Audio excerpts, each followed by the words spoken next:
Okay, now we're at the point in the project for our DIY 3220 point breadboard project where we want to start laying out where the holes will need to be drilled into our art box carrying case. So on a previous step we attached our 3220 point breadboard and the power rails onto the lid of the art box carrying case. And of course, in earlier steps, we prepped our switches, switch 1, 2, and 3. And now we can see some other items here. There's the blue binding post here. They're upside down, by the way. All of the binding posts are upside down. But we have the blue one that represents the 9-volt output. We have the yellow binding post that represents the 6-volt output. The green binding post, which represents the common ground. This red binding post, which is for the benchtop power supply input. We have this smaller red binding post that is for the 9-volt battery power supply output, and the 9-volt battery power supply ground is this other smaller binding post that's the color black. I'm using these two smaller binding posts because I had them. I'm just using binding posts that I had available. What would be better than these type of binding posts, which they look like this, you know, your typical binding post. Let me get some light here. What would be better than these types of binding posts would be like a flush mount or panel mount binding posts, where they'd be very low profile to the box here, but I don't have any. I've got several of these types of taller binding posts like this.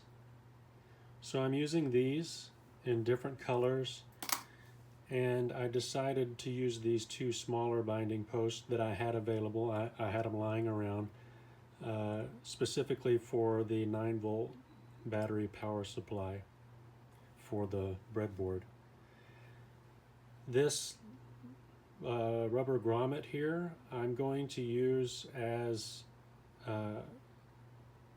where my output pin for the benchtop power supply, the positive supply, is going to come out of, and it's just going to be a wire with a pin at the end of it that I can pin into the positive power, or the positive side of the power rails here. These black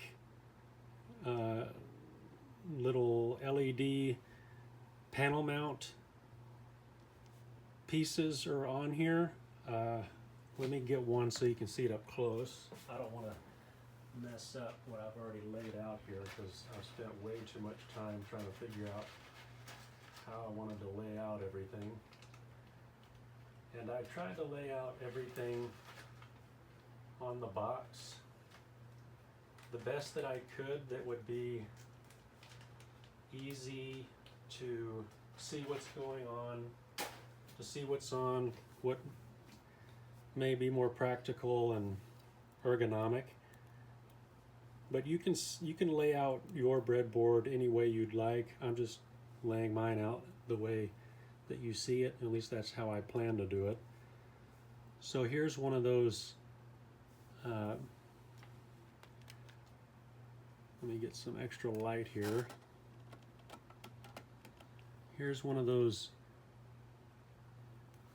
LED. It's just a basic plastic kind of LED panel mount, which will kind of make the LEDs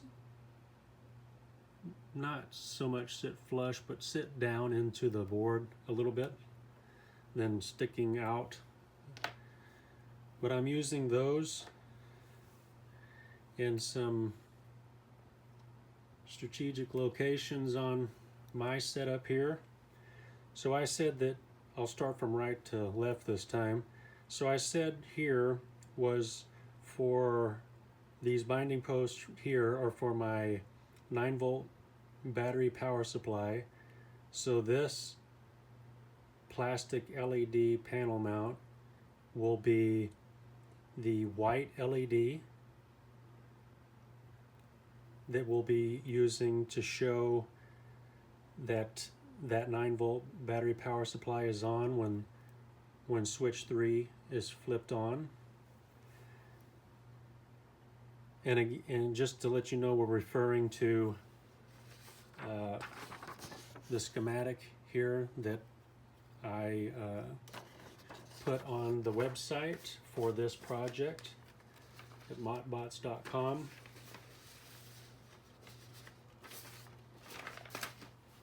So this is for the white LED for the battery power, the 9-volt battery power to show when it's on. That's the indicator light, the white one. This is for the indicator light for when the benchtop power supply is on. That's the red LED. This one here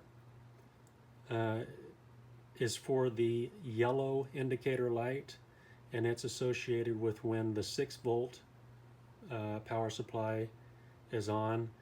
And this one here is for the blue LED indicator light, which comes on when you're using or when the 9-volt power supply is on. And then this one over here is for the green LED indicator light for when we're using the 12-volt charge adapter. This happens to be a flush mount or panel mount charger adapter for the female end. So you'd stick your adapter in there. Let me get the adapter real quick so you can see. I'm sure you know how it works, but I'll just go ahead and show you here real quick. So it's for where we'll plug in the adapter like so. And this is the panel mount one, so I'll end up mounting it on the side here on the top half of the box. And that's what this green LED indicator light will be for, is when we're using the 12-volt charge adapter for our power supply. And I have the two toggle switches here. This is switch 1 and this is switch 2. And I kind of wanted to put them where the toggle switches are mounted on the front side here, kind of on either side of the handle here. So they'll be sticking out kind of like that.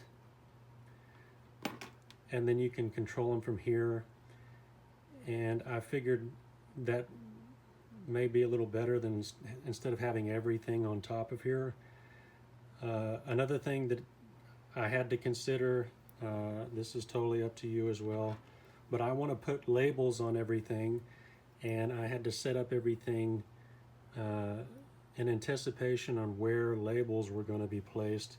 So I'm thinking I want to put labels for items on this side, on the right side, maybe put the label for this grommet on its left side, and the label for the common ground on its left side, and then the things that are on the left side, the labels on the left. And then for this indicator light, I might put its label below it, and the labels for these switches 1 and 2, since they're going to be mounted, I'm wanting to mount them on the front here, I'll put their labels right here so it's easy to see what's happening on depending on what direction you're turning the toggle switch, like so. So if their labels were on top, it'd be easy to see. And I wanted to keep that idea for being able to easily see what's going on by keeping the indicator LED lights kind of compacted in and not all over the place, and also right next to where they're what the lights are supposed to be representing. So again, you don't have to set yours up like mine. You can lay out your components the way you want to, but this is how I think I'm going to do mine.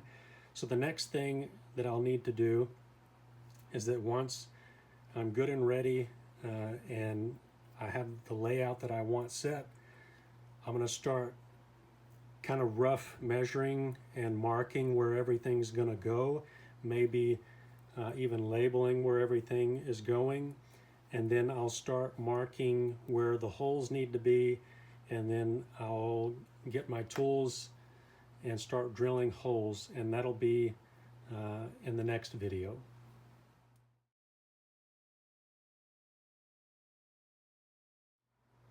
Okay, at this point I've made my rough measurements on everything, on where the placement of all of the items are going to go on the art box. I used my calipers to measure out the sizes of everything that would need to be drilled out. So I would just use my calipers to measure different items, such as the studs on these binding posts, making sure that I'm measuring what needs to be measured. Not like this one, I would need to measure out here because this section of the post needs to go all the way down inside the box,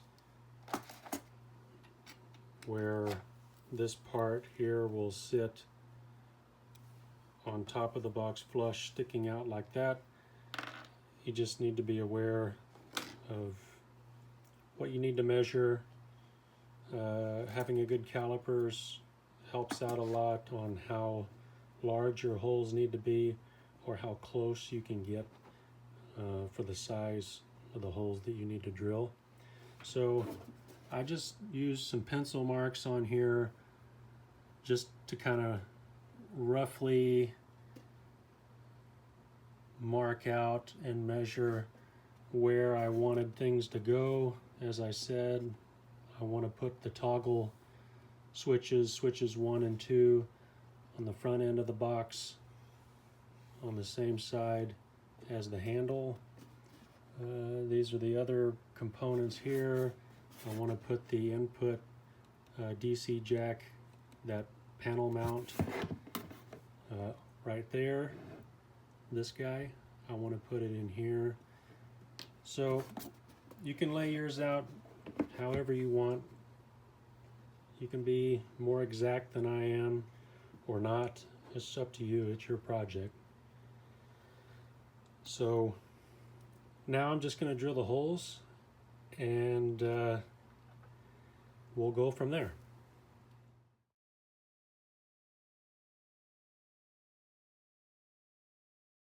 Okay, now that I've made a royal mess of things, I think I have everything on here that needs to be on here.